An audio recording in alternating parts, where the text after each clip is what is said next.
Mettre du mouvement dans une œuvre, c'est ce dont on va parler dans cette vidéo.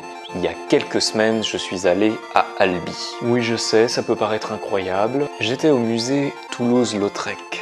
Lautrec, ce mec, le nec. On se calme. Il me fascine. Pour moi, c'est un exemple de ceux qui arrivent à capter un mouvement et les retranscrire après sur du papier. J'étais avec une amie, la Lulu, et comme j'ai adoré cette balade, je me suis dit autant la partager. C'est parti, allons-y. Je précise que c'est elle qui a voulu qu'on s'incruste dans le groupe de collégiens pour bénéficier de la visite. En plus, elle reprend la dame. Allez, c'est parti pour le musée. Il y a la guide qui passait et qui disait que Lautrec, toutes ces représentations comme ça, des prostituées, c'était une sorte de peinture, entrebâillement, c'est-à-dire croquer sur le vif, quelque chose qui a été pris comme ça subitement, cette fille, après un client, après l'horizontalité qui est en train de repasser à la verticalité. On voit bien le côté ultra naturel, en même temps un peu pudique, où il a mis du blanc sur la poitrine, les épaules, la posture, où il n'y a rien de très démonstratif, on n'est pas en train de poser quoi en fait. On se reconstruit, on tire le bas, on se remet debout, et ça, tellement de suggestions sur un morceau de carton. Sa mère, un bloc blanc, complètement figé, le docteur Tapier. Regarde ça, cette démarche. Aucune mise en valeur. Peut-être qu'au début il s'est dit putain, on m'a peint et le résultat. Bah merde. Le palais de la Berbie, c'est-à-dire l'ancienne résidence des évêques d'Albi, qui en ont fait don pour préserver les œuvres, accueillir et préserver les œuvres de Toulouse-Lautrec.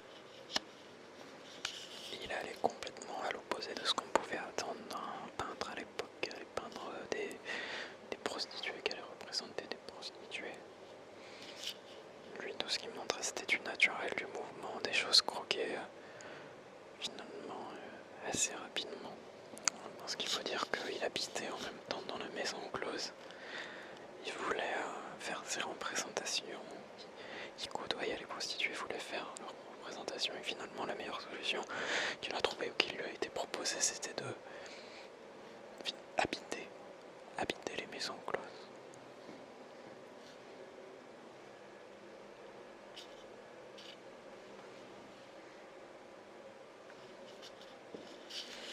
C'est ça que je trouve fantastique, c'est où finalement les visages se déforment pour ne servir qu'une chose, l'expression.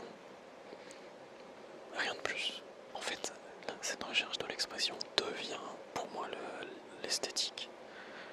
Il n'y a pas de recherche de conventionnel, de canon de la beauté.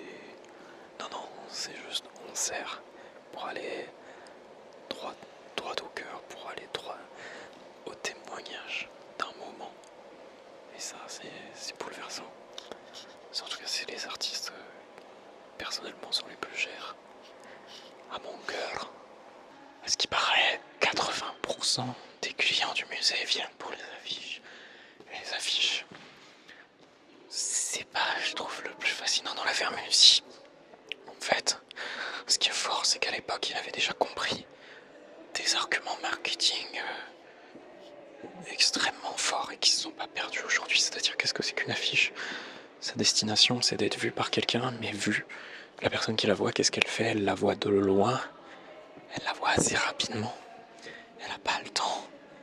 Et donc, c'est une sorte de flash, quoi. Elle croise l'affiche. Donc, il faut que ce soit percutant direct.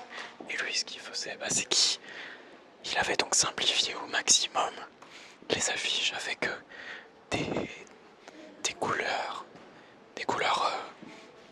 qui contrastent, qui se voient facilement.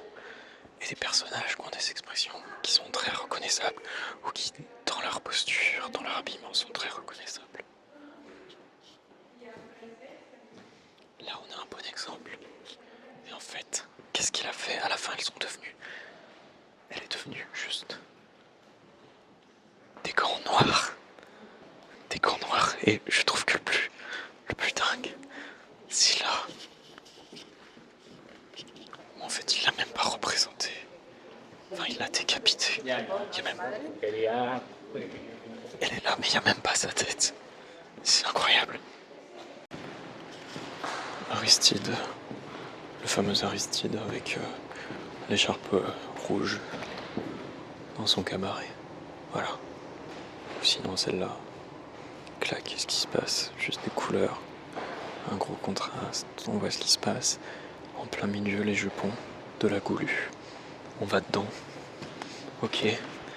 T'es bien, t'es pas bien, tu vas au cabaret, au Moulin Rouge, si ça te plaît. Et puis on n'en parle plus.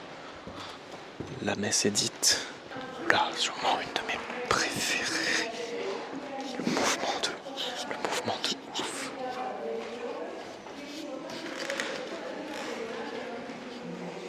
Palette papa, il n'y a pas grand chose. Des traits, ça raye dans tous les sens. Et pourtant, ça bouge. On se croirait pas un peu avec les mecs de YouTube qui font leur contour comme ça.